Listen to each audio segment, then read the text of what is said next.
আপোনালোকক লগ পাই বুজি উঠিছিলোঁ যে কেৱল নিজে জীয়াই থকাকে জীৱন নহয়, আনক জীয়াই থাকিবলৈ শিকোৱাটোৱে এটা জীয়াই থকাৰ কাম, জীয়াই থকাৰ জীৱনৰ এক জনপ্ৰিয় কৰ্ম।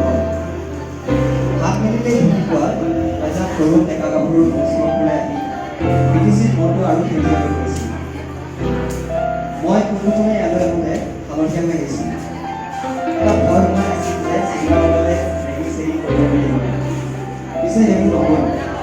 দুদিনৰ ভিতৰতে সকলো কামকাজ যেন হৈ খবৰে মূৰৰ সেই আকাশখন বিটিচিৰ আকাশ, বৃক্ষৰ প্ৰশিক্ষণৰ আস্থাৰ ক্লাছবোৰ আৰম্ভ হ'ল। চিনাকি হ'লো আপোনালোকৰ লগত। লাহে লাহে বুজিছিলোঁ ইয়াত কেৱল শিক্ষক হোৱাৰ প্ৰশিক্ষণেই নহয়, অনাগত দিনত মানুহ হোৱাৰ প্ৰশিক্ষণো দিয়া হয়। বাস্তৱিক জানিব লাগিব আৰু জানিবলৈ কৰিব লাগিব।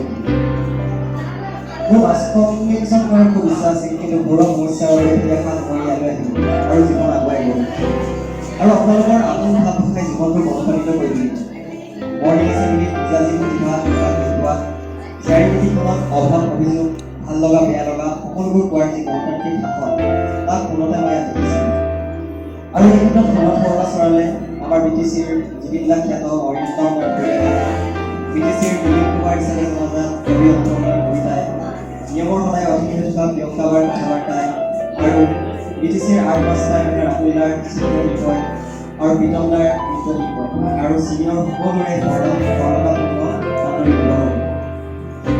এতিয়া বিটিচিখন কেইদিনমানৰ কাৰণে কৃপা হৈ পৰিব। চিনিয়ৰ হ'লেও মই তেওঁলোকৰ লগত মাজে সময়ে ধেমালি কৰিছিলোঁ আৰু ভাবিছিলোঁ এনেকৈ ধেমালি কৰিব পৰা এখিনি চিনিয়ৰ হৈ মই আৰু কেতিয়াও ঘূৰাই নাপাম।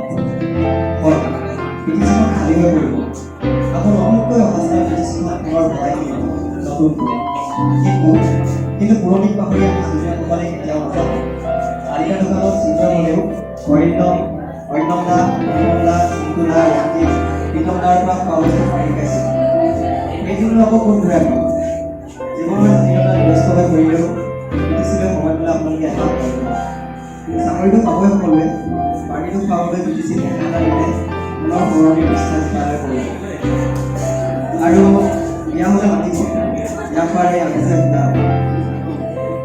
মনবোৰ এতিয়া সকলোৰে গধুৰ, মোৰো গধুৰ। কিমানটা সমস্যাৰ ব্যৱস্থা দি আপোনালোকে জ্ঞানৰ কবিতা জনাবলৈ আহিছে, তাক কোনেও ভাষাৰে বুজাব নোৱাৰে।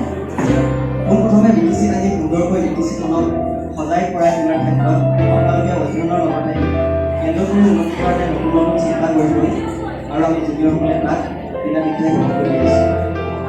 শেষত মজু ৰাস্তাৰ খলা বমা বাটেৰে আহি আপোনালোকৰ এতিয়া অভ্যাসত উন্নত কৰিব। এতিয়া নদী ক'ব পাৰোঁ আপোনালোকে জীৱনৰ খলা বমা বাট কেতিয়াও ভয় নাখায়, সদায় সাহসেৰে আগুৱাই যাব পাৰিব। শেষত আপোনালোকে জীৱনটোক এটা এণ্ড্ৰইড মোবাইল বুলি কৰি ল'ব, ফোনটোক ইনষ্টল কৰিব আৰু মোবাইল ডিলিট কৰিব। ধন্যবাদ।